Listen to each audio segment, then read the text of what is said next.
चंद्रपूर जिल्ह्यातल्या संपन्न जंगलात आणखीन एका वाघाच्या मृत्यूची नोंद झाली। सिंदेवाई तालुक्यामधल्या जंगलात अंदाजे 1 महिना वयाचा वाघाचा बछडा आढळला।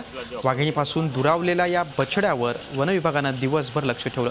या दरम्यान वाघिणीच्या परतण्याची वाट बघितली, मात्र आईपासून ताटाटूट झालेल्या बछड्याचा संध्याकाळच्या सुमारास मृत्यू झाला। सकाळी सिंदेवाई तालुक्यातल्या वर्दळीच्या खैरी मरेगाव मार्गावर नागरिकांना हा बछडा आढळून आला होता।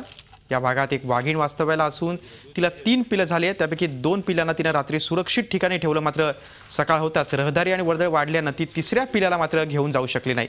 त्यामुळे हा बछडा एकटाच राहिला। वाघीण परत येईल आणि पिल्ल्याला सोबत नेईल या आशेने वन विभागाने या भागातली रहदारी देखील बंद केली होती। हा संपूर्ण परिसर हा निर्मनुष्य केला होता। दरम्यान वन विभागाने आपत्कालीन स्थितीमध्ये बछड्याला दूध पाजण्याची व्यवस्था केली होती।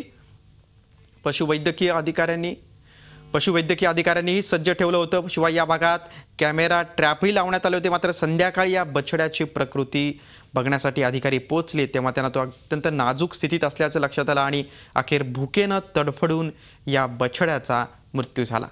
चंद्रपूर जिल्ह्यात 2016 मध्ये एका वर्षात आतापर्यंत तब्बल 8 वाघांचा वेगवेगळ्या कारणाने मृत्यू झालाय। वन्यजीव प्रेमींनी याविषयी चिंता व्यक्त केली।